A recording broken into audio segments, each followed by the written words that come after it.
आज अपन important topic पढ़ेंगे। शक्ति क्या होती है, उसका अर्थ, उसकी व्याख्या। शक्ति के बारे में अपन क्या समझते हैं। तो बहुत सारे विद्वानों ने शक्ति के अलग परिभाषाएं बताई हैं, पर मोटा मोटी रूप से अपनी यूँ समझते हैं पावर।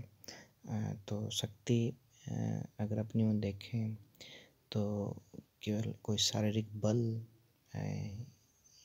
को अगर अपन यूँ समझ के चलें तो उस शक्ति की बात राजनीति विज्ञान में नहीं होती। शारीरिक बल राजनीति में कार्य नहीं करता, तो शक्ति उससे कुछ अलग होती है। तो वो शक्ति उस मायने में जांची जाती है कि कोई व्यक्ति कि अमुक व्यक्ति इतना शक्तिशाली कैसे है। तो जिसके बारे में अपन ऐसा कहते हैं समाज में, तो ऐसा तो होता नहीं कि वो व्यक्ति हर किसी को अपने शारीरिक बल से या फिर उनको मारपीट के काबू में रखता हो। तो ऐसी क्या बात होती है उसके पास कि लोग उसका जो शक्तिशाली होता है उससे प्रभावित होते हैं, प्रभावित होकर क्या कार्य करते हैं, मतलब उसका कहना मानते हैं, उसके कहे अनुसार कार्य करते हैं, या फिर ये जो भी उसका प्रभाव है वो प्रभाव उनसे क्या क्या उनको किस तरीके से संचालित करता है व्यक्तियों को। वो सब अपन पढ़ेंगे कि वो शक्ति क्या होती है और उसकी परिभाषा देखेंगे। तो अलग विचारकों ने जो परिभाषाएं बोली हैं, तो जो इम्पोर्टेंट है वो बताता हूँ आपको। जैसे बायस्टेड है, इम्पोर्टेंट है, शक्ति बल प्रयोग की योग्यता है, न कि उसका वास्तविक प्रयोग। यानी शक्ति, कोई व्यक्ति शक्तिशाली है, वो रोज़ रोज़ शक्ति का प्रदर्शन नहीं करता फिरेगा, पर उसके पास ऐसी योग्यता होती है कि वो शक्ति का प्रयोग कर सकता है, यानी दूसरे व्यक्ति को प्रभावित कर सकता है। इस तो वास्तविक प्रयोग नहीं करता, लेकिन उसके इससे योग्यता होती है। ये बायस्टेड के अनुसार है।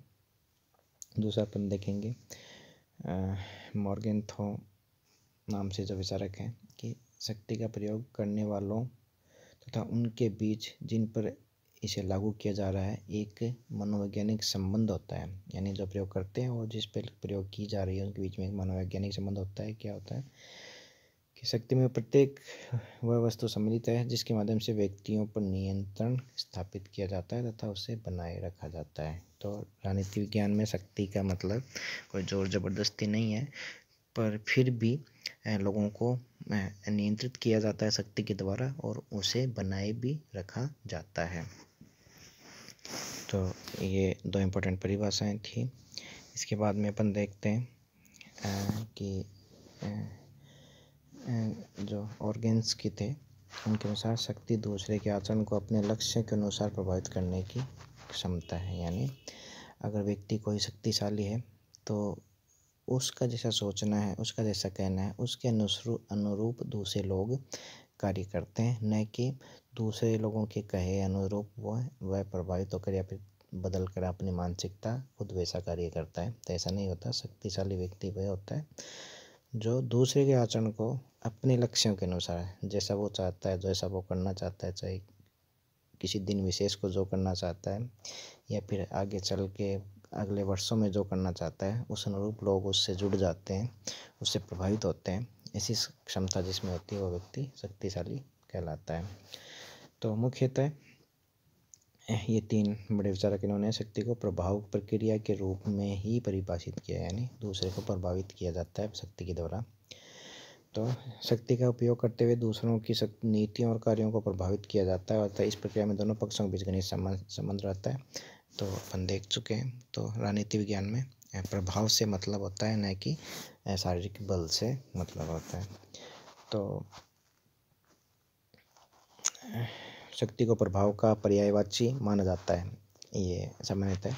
कुछ परिस्थितियों में ये सत्य है, लेकिन सभी परिस्थितियों में नहीं। शक्ति के प्रभाव एक ही व्यक्ति में पाए जा सकते हैं, अलग अलग व्यक्तियों या व्यक्ति समूह में स्थित भी हो सकते हैं। हिटलर और चंगेज खां केवल शक्ति के प्रतीक थे, किंतु नेपोलियन और लिंकन आदि में शक्ति और प्रभाव दोनों के दर्शन किए जा सकते हैं।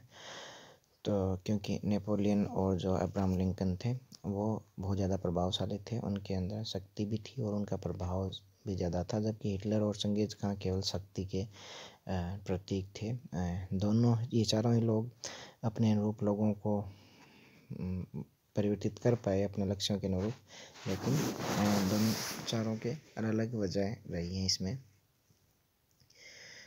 शक्ति और प्रभाव दोनों प्रभावित व्यक्ति के व्यवहार को परिवर्तित करते हैं, ये अपन समझ चुके हैं। किंतु उस व्यक्ति का व्यवहार शक्ति के कारण परिवर्तित हो या प्रभाव के कारण, इसका निर्णय स्वयं नहीं वही कर सकता है। ये दोनों एक दूसरे के लिए वर्धनकारी भी हो सकते हैं।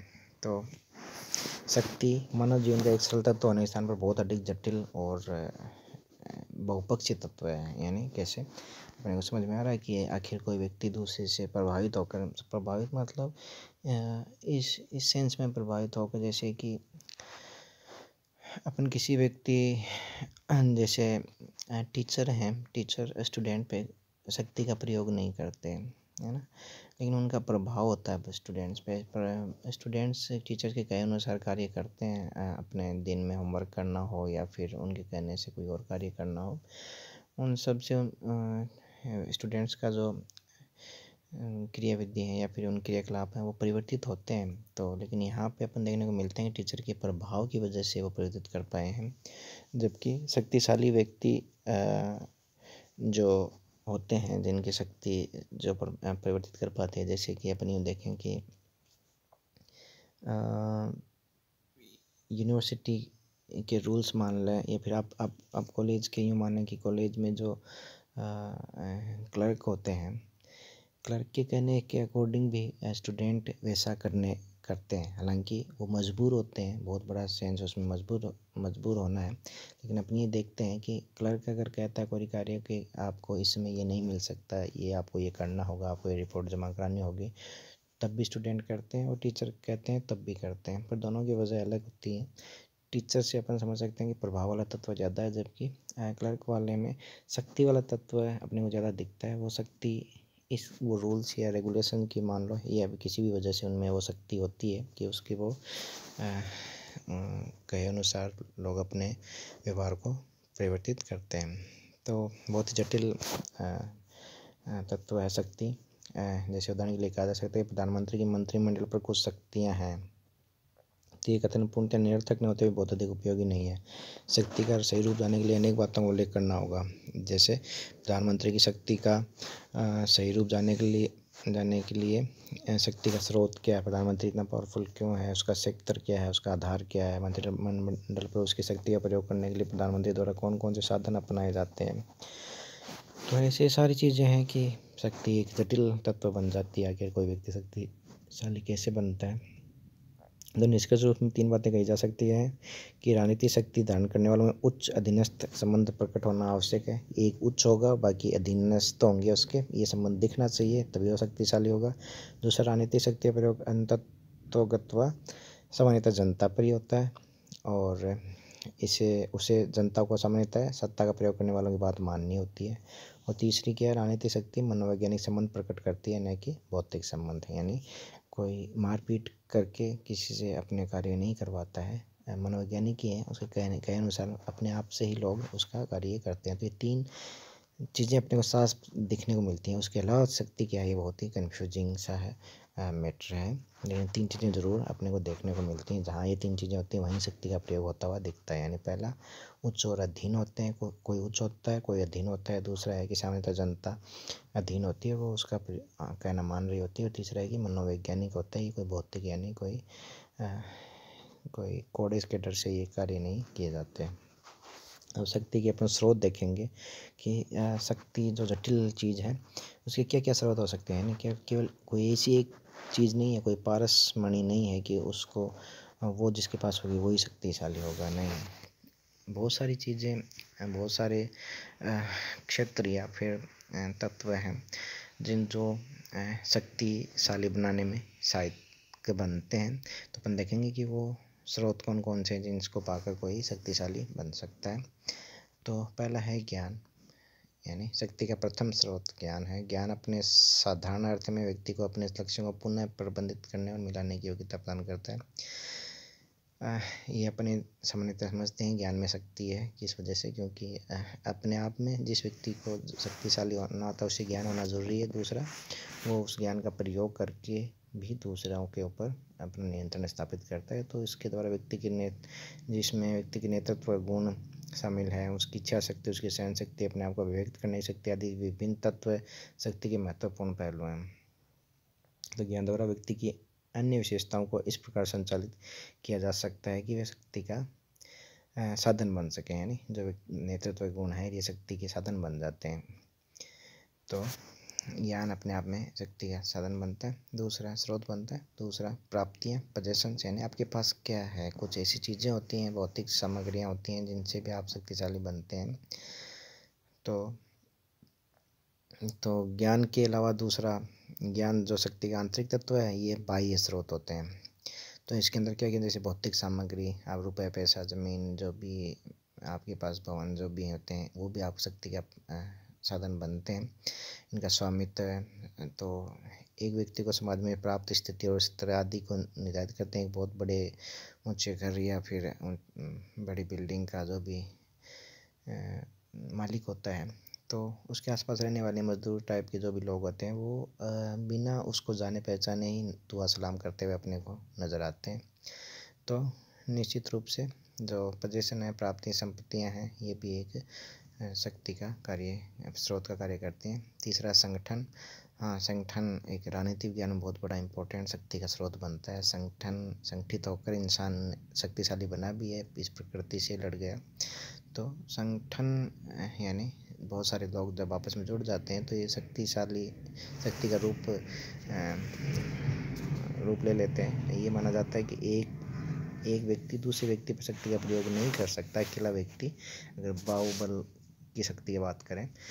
लेकिन बहुत सारे लोग अगर जुड़े होते हैं तो वो एक या कुछ व्यक्तियों पे शक्ति का प्रयोग कर सकते हैं।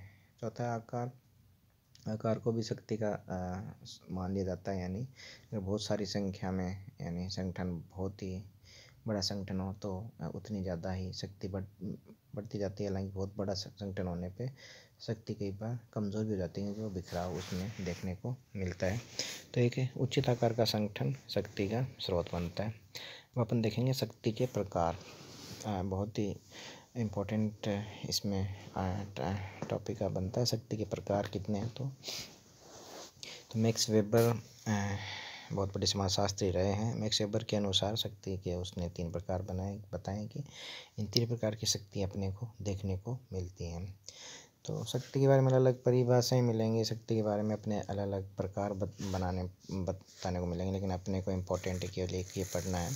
तो मैक्स वेबर का अपन पढ़ेंगे। तो मैक्स वेबर ने 3 प्रकार के आधार बताए। कानूनी या वैधानिक शक्ति क्या होती है, परंपरागत शक्ति क्या होती है, करिश्मावादी शक्ति क्या होती है। तो यानी 3 तरीकों से लोग शक्तिशाली कैसे बनते हैं।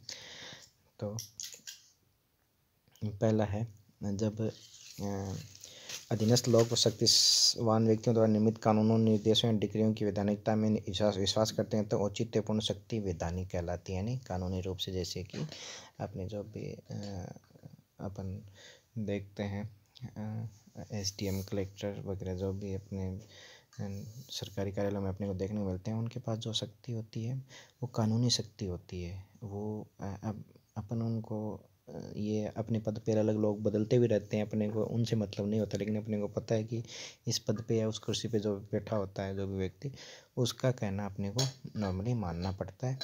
तो ये शक्ति उसके पास कहाँ से आई, तो ये है कानूनों, निर्देश और डिक्रियाँ, जो सरकारी जो भी राज्य के आदेश होते हैं, तो ये उसका आधार बनती है। तो ये कानूनी शक्ति कहलाती है। दूसरा है परंपरागत, जब शक्तिवान कोई व्यक्ति है, उसके द्वारा प्रसारित आदेशों को परंपरा के आधार पर पवित्र माना जाए अथवा परंपरा के कारण ही उस शक्ति का प्रयोग करे, तो उसे औचित्यपूर्ण शक्ति का परंपरागत रूप कहा जाएगा। यानी जैसे इंग्लैंड का अपन देखते हैं, इंग्लैंड में अभी भी राजा शासक होते हैं, तो वहाँ महारानी अभी भी कार्य कर रहे हैं। तो उनके आदेश जो होते हैं, वो लोग केवल उनके, अपने को पता है कि शासकीय रूप से उनका कोई आदेश कोई लागू नहीं होता, पर उसके कहे अनुसार या उनके आदेशों का या उनका प्रभाव लोगों पे अभी भी देखने को मिलता है। तो ये परंपरा की वजह से ये होता है।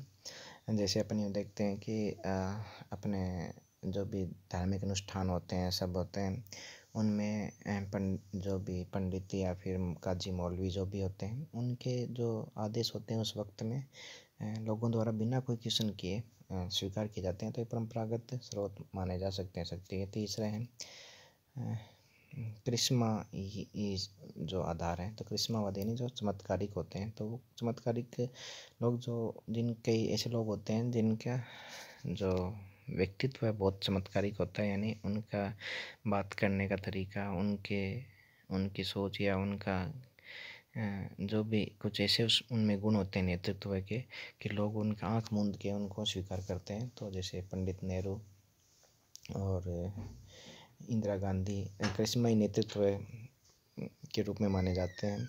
वर्तमान समय में अपने प्रधानमंत्री भी करिश्माई नेतृत्व का सा रूप इख्तियार किए हुए हैं। तो ये सब लोग वो होते हैं जिनका कहना ही अपने आप में एक आदेश का सा कार्य करता है। तो इस तरीके से ये 3 तरीके के प्रकार की अपन शक्तियाँ बताएंगे। क्वेश्चन अगर एग्जाम में आता तो मैक्स वेबर ने 3 कौन सी बताई? कानूनी, परंपरागत और करिश्मावाई। वो अब अपन ये देखते हैं कि बास्टेड जो आगे विचारक थे, उन्होंने शक्ति के बारे में अनेक उसकी विशेषताएं बताई हैं कि शक्ति किस तरीके की हो सकती है। तो पहला है कि शक्ति प्रवाह दिशा की दृष्टि से एकपक्षीय, द्विपक्षीय, बहुपक्षीय हो सकता है। यानी शक्ति का प्रयोग कोई व्यक्ति किसी एक व्यक्ति एक तरफ भी कर सकता है या कई व्यक्तियों पे भी कर सकता है। केंद्रीकरण के दृष्टिकोण से केंद्रित, विकेंद्रित या विस्तृत हो सकती है। यानी किसी की जगह पे भी हो सकती है, अलग अलग कुछ लोगों में भी शक्ति हो सकती है, और ये बिखरी हुई भी हो सकती है, सभी में बटी हुई भी हो सकती है। और क्षेत्रीयता के आधार पर अंतर्राष्ट्रीय या भूखंड विशेष से संबंधित हो सकती है। यानी सेक्टर के रूप से देखें तो किसी एक एरिया में शक्ति का निवास हो सकता है। जैसे अगर भारत की राष्ट्रीय शक्ति का देखा जाए तो नई दिल्ली में निवास करती है, अपनी मान सकते हैं, और वैसे यूँ देखा जाए तो पूरे देश भर में ये फैली हुई हो सकती है। तो शक्ति की मात्रा प्रभाव की दृष्टि से विभिन्न राज्यों को महान, मध्यम तथा निम्न शक्तियाँ कहा जा सकता है। जितनी ज़्यादा शक्ति उतने ज़्यादा ही वो महान राष्ट्र नॉर्मली कहलाए जाते रहे हैं इतिहास में। तो ये सामान्य विशेषताएँ थी। शक्ति के 3 प्रकार देख लेंगे, और उसके ऊपर अपन देख लेंगे शक्ति के आधार या स्रोत क्या हो सकते हैं, ज्ञान, प्राप्ति या संगठन और आकार। और ये पहले जो परिभाषाएं शक्ति हैं उसमें बास्टेड की परिभाषा आप याद रख सकते हैं। शक्ति बल प्रयोग की योग्यता है, न कि उसका वास्तविक प्रयोग। तो ये क्वेश्चन का आंसर आप बड़े या छोटे जैसे भी आता है वैसे कर दें।